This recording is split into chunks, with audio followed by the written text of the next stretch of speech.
Hello, Chaz Marler from Pair of Dice Paradise here, bringing you an addendum to my recent video featuring 6 board game card storage solutions. Yeah, that's the one. Now, as I mentioned in that video, one of my favoriteest board game card storage solutions is acrylic deck boxes. They're easy to tote, they protect cards well, they're virtually waterproof, and sometimes you can even carry components along with your cards.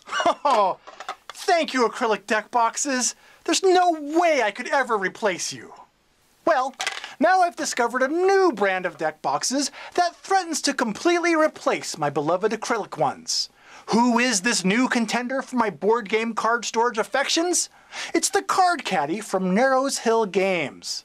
Now, what advantages and disadvantages does this card containment contraption have over a basic bare-bones box? Well, I'll compare and contrast these storage solutions today as your component proponent. Saving your game from the mundane, the component proponent, yeah.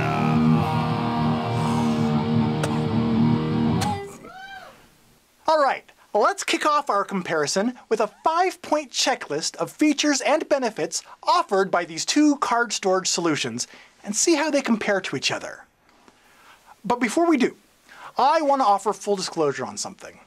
As of the time of this recording, Card Caddy has a Kickstarter running to fund a second generation of their deck boxes. Now, this video is not meant to serve as an advertisement or promotion for their Kickstarter, but I mentioned their fundraiser because it will become relevant to a point that I'm going to come back to later on. For now, though, let's find out if one of these two card encasement contraptions will beat out the other. Usability. Now, at first, this point may seem like a no-brainer. I mean, they're boxes. They open, they close, they contain components. It's an open and shut case, right? Well, what happens once the game begins?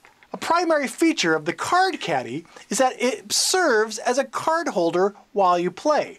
Multiple caddies can even be chained together to serve as a deck and discard holder. So, in terms of versatility, that point goes to Card Caddy. Protection. Now, versatility is great for when you're playing, but what about getting your games to the table in the first place? Will these storage devices keep your cards and components protected on their way to the games? Well, acrylic deck boxes are pretty straightforward. Just spill stuff on the floor, and after you pick it up, put stuff into the box, seal it up, and you're good to go. By comparison, Card Caddy boxes have a hole in the middle of their lid. Now, I can see why this was done, to make them easier to open by allowing you to press your finger against the cards inside. But this hole means that they don't offer as much protection against the elements, and it's more of a challenge to carry components inside the caddy. What's needed for them is some sort of plug, like those used with piggy banks. So in terms of protecting their contents, point goes to acrylic deck boxes. Capacity! The Ultra Pro acrylic deck boxes that I prefer are listed as being able to hold 100 sleeved cards. Now, that translates to enough room to carry a deck, a sideboard, a life counter, and other components in the box. And still have room to seal it up. In comparison, the Card Caddy is designed to carry 40 sleeved cards. Neither one has fuel injection. So in terms of capacity, another point for the acrylic deck boxes. Price comparison. Now, both products can be found in a variety of places, including Amazon.com. So I'll use that for my example. On that site, acrylic deck boxes range from $3 to $6 each, depending on the size that you want. Card Caddy boxes run about $1 a piece more than their acrylic counterparts. So hey, there you go. A buck's a buck, right? Well, it depends. Are we really comparing apples and oranges here? I mean, I don't know if there's really as big a price difference as it may first appear after you take the last point in this comparison into consideration, which is product evolution. Okay, I mentioned earlier that Card Caddy currently has a Kickstarter running to help finance the production of their second generation of boxes. Their plans for the next generation include larger ones holding up to 125 sleeved cards, attachable storage boxes, built-in scoring pads, and more stuff. There's a lot of potential here, and to me at least, that scores a point in the Card Caddy's favor. See, these acrylic deck boxes already do everything that they're ever going to do.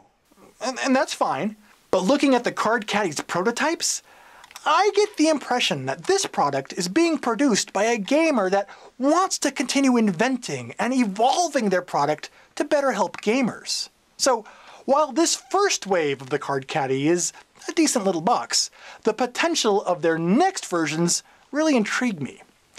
Whether or not they'll come to fruition, though, depends on how many other people are excited by the potential. So, if you are, I'll include a link to their Kickstarter in the description below.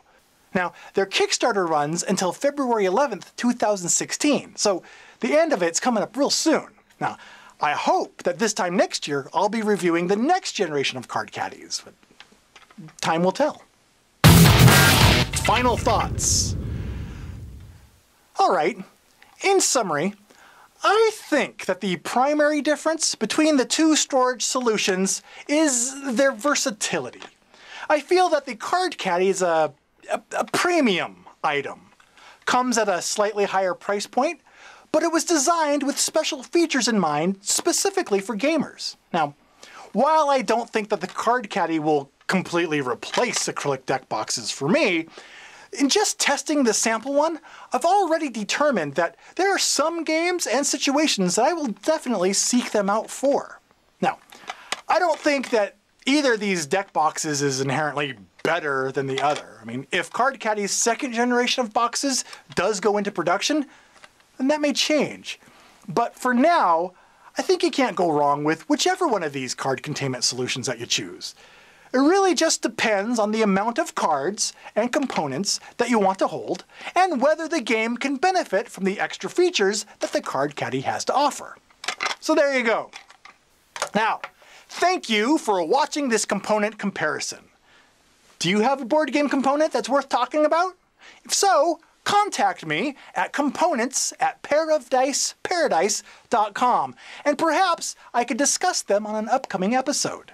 Now, until then, for more board game news, reviews, and commentary, click that fancy-dancy little subscribe button that we all know and love. And if you're feeling especially bold, be sure to follow Pair of Dice Paradise and the Dice Tower on Twitter and Facebook for more fun and surprises. Until the next episode, I've been Chaz Marler, your component proponent. Thanks so much for watching the Dice Tower videos. Find more great videos and reviews, as well as our top-rated audio podcast at Dicetower.com. You can also find other great shows at Dicetowernetwork.com. I'm Eric Summerer, and you've been watching The Dice Tower. The Dice Tower is sponsored by Cool Stuff Inc., where you can find great games for great prices. Cool stuff in stock. Check them out at CoolStuffInc.com. That threatens to replace my beloved acrylic bag.